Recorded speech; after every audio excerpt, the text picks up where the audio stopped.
इस दुनिया में बहुत से लोग ऐसे हैं जो अपने सपनों को छोड़ देते हैं। बहुत ही ज्यादा प्रयास करने के बावजूद भी सफलता नहीं मिलती, तो मन में हार मानने का विचार आता है। हम अपना उत्साह खो देते हैं।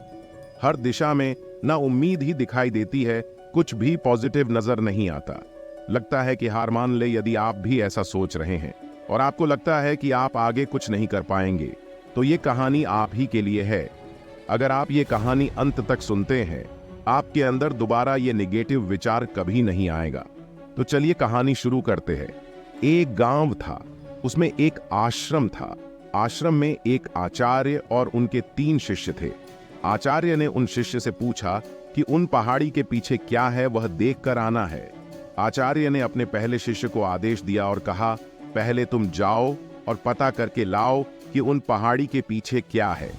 शिष्य ने अपने आचार्य का बात मानकर उन पहाड़ी के पीछे क्या है वह खोजने आगे चल पड़ा। रास्ते में कई सारी मुश्किलों का सामना करके वह आधे रास्ते तक पहुंचा। बाद में उसके मन में नेगेटिव विचार आने लगे और वह पीछे मुड़ने का फैसला कर लेता है।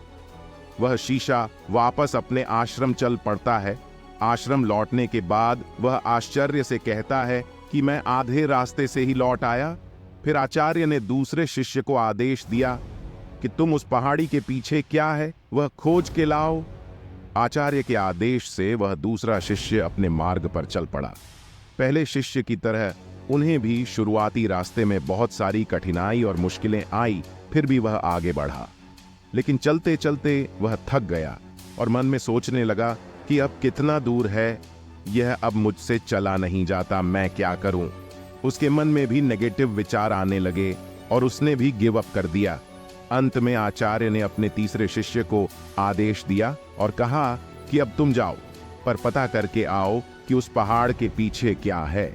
शिष्य अपने आचार्य के आदेश मानकर तुरंत ही अपने मार्ग पर चल पड़ा। मार्ग में आने वाली बाधा और मुश्किलों के बाद भी वह आगे बढ़ता रहा।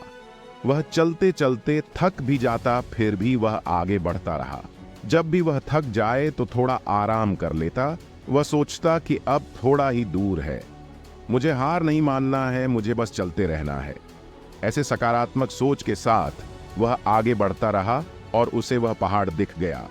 वह पहाड़ इतना बड़ा था कि वह आसानी से उस पर चढ़ ही नहीं सकता था। फिर भी उसने हार नहीं मानी और वह पहाड़ पर चढ़ गया। और उसने पहाड़ के पीछे जो नजारा देखा, वह देखकर वह मंत्रमुग्ध हो गया। वह वापस अपने आश्रम की ओर चल पड़ा। दोस्तों, क्या आप वही गलती तो नहीं कर रहे हैं जो पहले 2 शिष्य ने की थी? बहुत से लोग हैं जिन्होंने सफलता के इतने करीब होने पर हार मान ली। क्या आप भी तो ऐसा नहीं कर रहे हैं ना? लोग परिस्थिति और प्रॉब्लम से डर जाते हैं और अपना कदम पीछे खींच लेते हैं, लेकिन आपको ऐसा नहीं करना है। हार मानने का कोई फायदा नहीं है। सिर्फ जीत पर फोकस करो और फिर से कोशिश करो, और हर बार ऐसा करते रहो जब तक आप जीत ना जाओ।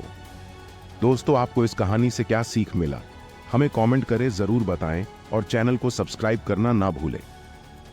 धन्यवाद।